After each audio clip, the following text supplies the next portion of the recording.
Fakta kasus Vina Cirebon, dalang utamanya masih buron.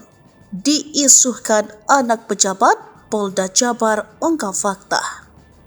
Masih ingat dengan kasus Vina Cirebon? Gadis Cirebon yang ditemukan tewas kecelakaan bersama kekasihnya Eki di Jalan Perjuangan Cirebon, Jabar 27 Agustus 2016 silam.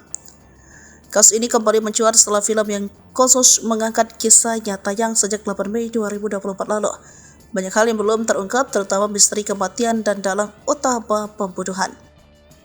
Sebab 3 dari pelaku yang masih buron, salah satunya Eki, disebut otak pembunuhan masih buron. Isu beredar jika dia anak seorang aparat dan pejabat.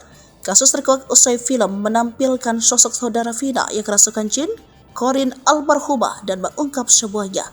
Ternyata Vina sengaja dibunuh bersama Eki karena Eki dendam lantaran cinta yang ditolak Vina, bukan cinta segitiga. Sementara melansir isi dakwaan, kasus Vina Cirebon terjadi sejak pukul 7.30 di warung Ibu Nining, Jalan Perjuangan, Desa Saladara, Kecamatan Kesambi, Cirebon, Jawa Barat, Sabtu 27 Agustus 2016. Namun beredar pula pengakuan tersangka lain Andi yang ada masalah dengan Eki dan geng motornya. Maka 11 pelaku Rivaldi, Eko, Hadi, Eka, Caya, Supriyatno, Sudirman, Saka, Andi, Dani, dan Eki merencanakan balas dendam. Sembari menunggu target mereka mengkonsumsi alkohol yang dicampur obat terlarang, pukul 8.30 mereka pindah ke depan SMP 11 Jalan Perjuangan Pajasam, Kota Cirebon. Selang 30 menit Eki dan Vina melintas mengendarai motor. Eki memakai jaket dengan logo geng motor musuh Andi itu dikejar. Eki tertangkap lalu dikeroyok hingga tewas. Sementara Vina dipukul pingsan lalu diperlakukan tidak sepatutnya. Usai melakukan tindakan keji itu, jenazah Eki dan Vina ditinggalkan di pinggir agar terkesan seperti kecelakaan.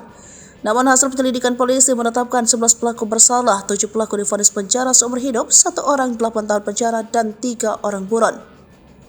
Terkait dengan status Eki, Dirkrim Polda Jawa Barat Kombes Pol Surawan mengatakan, Eki dan 3 pelaku masih diburu polisi. Masih kita lakukan penyelidikan dan pengejaran terhadap 3 pelaku, kata Surawan Senin 13 Mei 2024. Ia menepis kabar bahwa pihaknya menghentikan penyelidikan hingga pengejaran terhadap 3 pelaku lainnya dan berjanji akan menangkap pelaku secepatnya. Secepatnya kita upayakan penangkapan, katanya.